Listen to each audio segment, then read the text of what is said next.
السلام عليكم ورحمة الله وبركاته. لا إله إلا الله لا نعبد إلا إياه. لا إله إلا الله لا نعبد إلا إياه. لا إله إلا الله لا نعبد إلا إياه. له المخلصين له الدين لو كره الكافرون. لا إله إلا الله لا نعبد إلا إياه. الحمد لله رب العالمين. نشكرك يا الله. And today is one of those days when, first of all, I'll talk about something simple. In Mombasa, there are about 5 Toastmasters clubs. These clubs, they teach you leadership, and they teach you responsibility, and they teach you to discover your potential. So I suggest that everybody who has time attends one of these Toastmasters clubs, whereby you learn leadership, you learn responsibility, you learn how to polish your skills. It's only 300 shillings to attend one of those meetings out of the 5 meetings in a week or in 2 weeks. And the membership, if you want to follow up and learn through registration with the headquarters in the USA, it's about 9,000 shillings per year. But you can attend every meeting just for 300 shillings and just learn and see how people get to know about leadership skills and public speaking skills and discovering one's potential. Many people don't know their potential. And today, I've been personally just reading Surah Al-Kahf, the cave, every week, and of course every week you notice something. And recently I noticed that there are 7 places in Surah Al-Kahf where there's something called as-salihati, as-salihuna. You know, the people who are good, who do good deeds, people who are righteous, who do righteous deeds, and the righteous ones. I found there are 7 places in Surah Al-Kahf whereby it talks about as-salihin or salihatu. Like in the first page of Surah Al-Kahf, the cave, it says قيوما لينذر بأسا شديدا من لدنه ويبشر المؤمنين الذين يعملون الصالحات أن لهم أجرا حسنا ماكثين فيه أبدا. Well, what does that mean? It says straightforward that he may warn of a grim retribution from him and give good tidings to the believers who do good deeds, that they may have a good wage abiding therein forever. So this is the first place whereby it's mentioned about the salihat and people doing a salihat, doing good deeds. If you go to the other page which talks about same thing, doing good deeds, it's where he says إن الذين آمنوا وعملوا الصالحات إن لا نضيع أجر من أحسن عملا. Surely those who believe and do righteous deeds, we surely will not let waste the wage of him who does the best work. In that sense that in Islam, there's nothing like doing good deeds. We're coming back to the topic of taqwa. I mean, to prevent punishment from Allah is you do good deeds, which means you do taqwa. And you don't do any bad deeds. So imagine 7 times in Surah Al-Kahf only, which you're supposed to read every week on Fridays or Thursday nights. It tells you about as-salihat, as-salihun. This word touched me when I saw it being repeated many times. So this is the second time. Going to the third time, المال والبنون زينة الحياة الدنيا والباقيات الصالحات خير عند ربك ثوابا وخير عملا. Wealth and children are the adornment of the earthly life, but the lasting righteous deeds are better in the consideration of your Lord, for reward and better in hope. So that's the third one, which means that everyone should try and do good deeds.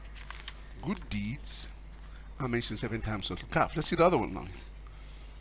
وأما الجدار فكان لغلامين يتيمان في المدينة وكان تحته كنز لهما وكان أبوهما صالحا فأراد ربك أن يبلغ أشدهما واستخرج كنزهما رحمة من ربك وما فعلته عن أمر ذلك تأويل ما لم تستطع عليه صبرا. Here again it says أبوهما صالحا. So we desire that their Lord should give them in exchange one better than him, and purity and error in compassion, And as for the wall, it belonged to 2 orphan lads in the city, and beneath it there was a treasure for them, and their father was a righteous one. So your Lord desired that they should reach their age of maturity and extract their treasure as a mercy from your Lord. And I did not of my own will. That is the interpretation what you could not persevere in. This is part of the cave. So again it says the father was a righteous one. Because he was a righteous one, the children were protected from their rights or from what was they inherited, or what the father died when they were so young probably. And then imagine, because the righteous one, the children benefited and his good deeds were not lost. So this is another part of being righteous and being a person who does good deeds. The other one is, وأما من آمن وعمل صالحا فله جزاء الحسنى وسنقول له من أمرنا يسرا. But not as to him who believes and does righteous deeds, he shall receive the goodly reward, and we shall say to him of our behest, ease. You see, doing righteous deeds, you'll always receive rewards. If you want rewards, do righteous deeds and God will reward you. Imagine so much in a book which we read every day, but it doesn't grasp, doesn't enter. That's why we see us probably being punished for what we don't know, because God gave you a book so strong, a book in just Alkahaf only. One surah gives you so much education. This is just 2% of the whole surah of Alkahaf. There's so much education in this surah, so much, unbelievably. Okay, إن الذين آمنوا وعملوا الصالحات وعملوا الصالحات كانت لهم جنات الفردوس نزلا. Surely those who believe and do righteous deeds shall have the gardens of paradise for hospitality. So imagine, if you do good deeds, you go to heaven. Heaven is yours. So how many of us want to go to heaven? We want to go to heaven, but we don't do the things which take us to heaven. The keys to unlock the doors to heaven, we lost them. We don't follow. And we have it. We have it. Surah Al-Kahf, we're supposed to read it every week. Everybody reads it. Many people in the world, in Mombasa and Kenya, they read Surah Al-Kahf. But it should strike us. Don't just read like a parrot. Try to know the meaning. Look at the English translation, the Swahili translation. You got it all. You got it all. And another is قُلْ إِنَّمَا أَنَا بَشَرٌ مِثْلُكُمْ يُوحَى إِلَيَّ إِنَّمَا إِلَهُكُمْ إِلَهٌ وَاحِدٌ فَمَنْ كَانَ يَرْجُو لِقَاءَ رَبِّهِ فَلْيَعْمَلْ عَمَلًا صَالِحًا وَلَا يُشْرِكْ بِعِبَادَةِ رَبِّهِ أَحَدًا. And verily, and say, verily, I'm only a mortal like you. It is revealed to me that your God is one God. Hence, whoever yearns for the meeting with his Lord, let him do a righteous deed, and let him associate none with his Lord in serving him. We should not associate God, Allah, with anything else. So let's not associate money. Let's associate the jobs. Let's not associate. You can associate God with so many things in this world. Just don't associate God with anything else. Be careful. Try to learn what things result in associating yourself with God. That should be your homework. I mean, nobody can tell you. People can tell you.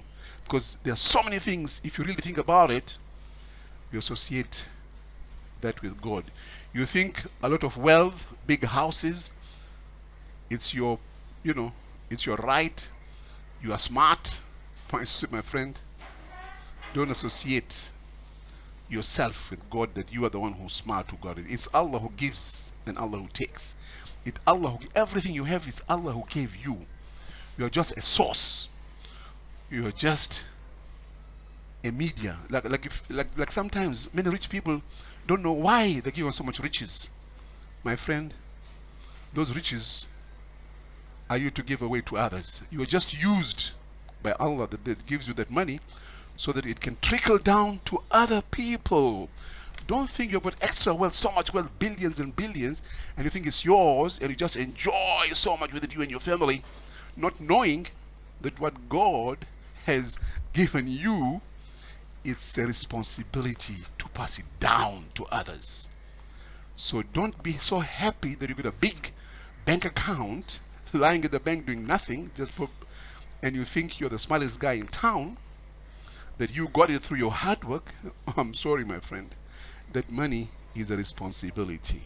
Not that you should just keep it there or use it for yourself only. That money was given to you as a responsibility to pass it on to others. That's what you should always feel. Anything you have, don't associate anything with your smartness, or you think you became so smart and you start worshipping money and wealth and the good things in life and leaving others with hunger around you, your neighbors, your friends, your family. My friend, whatever you got, all the wealth, everything you got, thank Allah for that, because Allah gave you, and believe in Allah. Don't associate Him with any other thing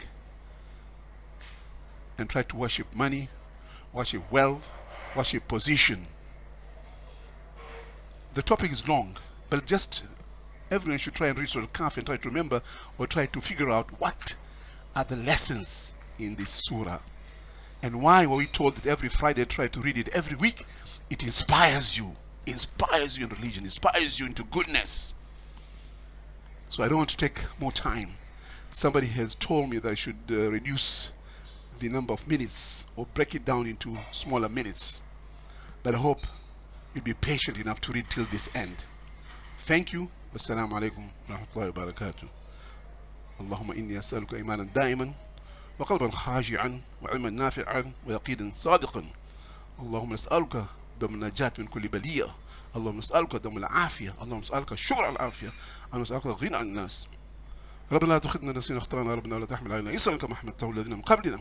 ربنا ولا تحملنا ما لا طاقة لنا به واعف عنا واغفر لنا وارحمنا أنت مولانا فانصرنا على القوم الكافرين. السلام عليكم ورحمة الله وبركاته. Thank you.